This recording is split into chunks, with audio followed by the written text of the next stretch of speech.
Glass Walls, Part 4, The Letter That Found Me Too Late. Told by Elena Rios, I almost threw it out. The envelope was yellowed, slightly water damaged. No return address, but the postmark was old, over a year ago. It had slipped behind a sorting machine at the campus mailroom where I work, discovered by a janitor cleaning the vents. He dropped it on my desk with a shrug. Thought it looked personal. It was. Julia's handwriting. Jagged, faint, but hers. For a second, I couldn't breathe. We hadn't spoken in over 2 years. The last time I saw her, she'd looked thin, blurred. She waved from across a cafe with a man's hand on her back. Ben. I tried reaching out. She blocked me, said she was healing, said he was helping. And then, radio silence. I opened the letter with shaking hands. Inside was a single page, covered edge to edge in panicked ink. Elena, if this reaches you, I need you to understand something. I didn't disappear. I was erased. Ben is not who he says he is. He was my stalker for years. I only learned the truth too late, and now I can't tell what's real anymore. He says I was sick. He says I imagined it all. But I found a room in his attic. Cameras, photos, audio. He's rewritten everything. My phone, my home, my mind. He took Clementine. I don't think she died naturally. I think he's going to make me marry him. Elena, I need you to remember who I was. I need you to find me. I'm leaving this letter in the mailbox while he's asleep. If it never gets to you, I'm sorry. Please, if you love me, do something. Before I'm too far gone. Julia. I read it twice, then again. My hands were slick with sweat, my chest so tight I thought I'd scream. It had been a full year since the postmark, a year since she'd mailed it in secret, a year since she was begging for help while I was living my life unaware. I Googled them immediately. Ben had moved her to a remote town just past the state line, a house in the woods, a baby boy born 6 months ago. No phone listed, no social media, like she'd never existed. I drove out there the next morning. I didn't even pack. I just left. 4 hours of white lines and pounding heartbeats. When I pulled up to the house, it looked like a postcard. Ivy climbing the wood, a red tricycle on the porch, wind chimes in the trees. I could see her through the window, but it wasn't her. It was Julia shaped, Julia voiced, but dimmed.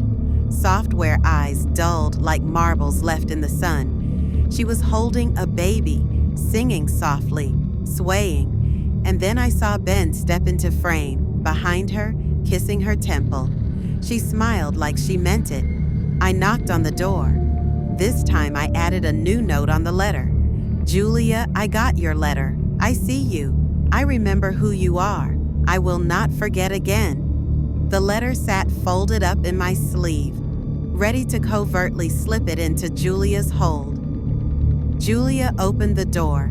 I wasted no time. I immediately hugged Julia and the baby, taking that opportunity to slip the letter into her front pocket. I pulled the corner of her sweater to cover it. Ben came in a few seconds later, a bothered look on his face as he asked me what I was doing at their home. I hear you guys had recently moved into this area. I was paying some family a visit and decided, why not give my best friend a visit? And of course, to say congratulations for your sweet boy. Could I come in for some coffee maybe? I said. Julia just stared at me, a melancholic spark in her eye. As she started to speak, Ben interrupted. Actually, we are busy. We were planning on taking MJ on a family walk. I hesitated. As tempted as I was to fight this man on the matter of my visit, I did not know if Julia would suffer any consequences. Oh, I see. Well, maybe another time then. Julia, you have my number whenever you are available. I will see you soon, I hope, I said. I took one last look at my best friend and squeezed her hand as a surge of determination ran through me. Through us, I felt. Then I drove away. But I haven't stopped. I've contacted every organization I can find: psychologists, law enforcement, cult deprogrammers, advocacy groups. Most tell me there's nothing they can do. No proof, no crime, just love from the outside. But I know the truth. She's living in a prison that looks like a home, with a man who whispers lies until they become her memories. And there's a baby now, a baby born inside a glass wall. So I'm writing everything down. I'm documenting everything. Because someday, that child might grow old enough to wonder. And when they do, I'll be ready to tell them, your mother was stolen, but she fought, and someone remembered. Glass walls, epilogue, cracks in the frame. Told by MJ, age 17. They always told me my name stood for something. MJ. My joy, my dad used to say. But my mom said it stood for something else. She never told me what. She'd just smile, distant and sad, and say, "You'll understand one day." She said that a lot. One day, growing up, we didn't have phones, no internet, no TV. My dad said it was poison, said the world out there was cruel, that it took my mom from herself, and that it was his job to keep her whole. So I believed him, until I didn't. It started with the painting in the attic. I wasn't supposed to be up there. The attic door creaked and Dad would always hear it, but I'd learned how to oil the hinges when I was 14. The painting was under a tarp. A girl, window pressed to her cheek, mouth open in a scream too quiet to hear, and in the bottom corner, the initials JM Moms. After that, the cracks started to spread.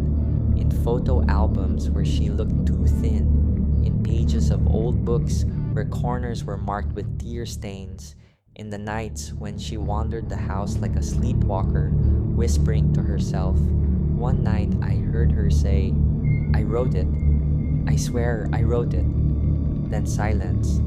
I found the letter when I was 17, hidden in the baseboard behind my bedroom bookshelf, taped inside a sealed envelope, aged and fragile, addressed to someone named Elena. I read it, once, then twice. Then I cried for 3 hours in the basement, where no one could hear me. My mom had tried to escape. She'd begged someone to find her, and the world had forgotten. I confronted her the next day. I was shaking. She was watering the plants in the kitchen. I handed her the letter. Her hands trembled as she took it. Her eyes flicked over the paper, then froze. She sat down, very slowly, and for a long time, she said nothing. Then, I thought it was a dream. She read it again, and when she looked up, I saw her, really saw her. The ghost that had been drifting through my childhood was gone. Her eyes were sharp again, and afraid. We didn't tell Dad, not yet, but that night, I packed a bag, quietly, and Mom packed one too. We waited until dawn. The way out wasn't loud or dramatic, just the sound of 2 pairs of feet slipping through a door and never looking back. We went to Elena's. She'd moved 3 times since the letter, but she'd left a trail, one I followed through public records and whispers online. When she saw us, she cried so hard she couldn't stand. Mom just held her. They didn't speak for almost an hour, just held on like 2 halves of a broken photograph, finally taped back together. I'm writing this now for whoever needs to read it, because stories like this don't always end in fire or fury. Sometimes they end in a whisper, in a letter finally found, in the slow, painful process of waking up. My name is MJ, and I wasn't born free, but I will live free, and so will my mother. Afterward, Julia's journal. Sometimes I still wake up and reach for him. That's the part that shames me most. My body remembers the lie even when my mind does not, but I don't punish myself for it anymore. I remind myself, survival isn't graceful, it's instinct. It's compliance. It's breathing through chains and pretending they're pearls. For years, I was his. Ben's doll, his muse, his pet project, his wife. But I wasn't Julia. Not really. I reread my own letter sometimes. The one I mailed in a rush, my hands shaking, my heart loud in my ears. I still don't know what part of me managed to write it, but I thank her.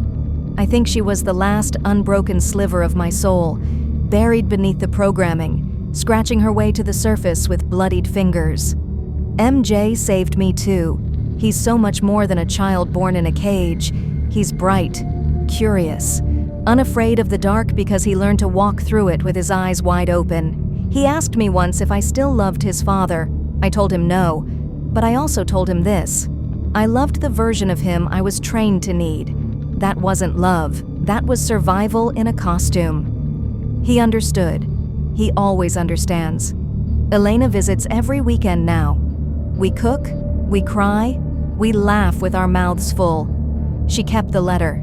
It's framed in her hallway, right beside a photo of the three of us, me, her, and MJ. Standing in the sun, hair messy, eyes squinting, alive. She says it reminds her that stories don't end when the monster wins for a while. They end when someone listens. If you're reading this, and you feel the walls closing in, write your letter. Hide it in the mail, in the walls, in the bark of a tree. Some part of you will remember where, and someone, someday, will find it, and they will remember you. I promise.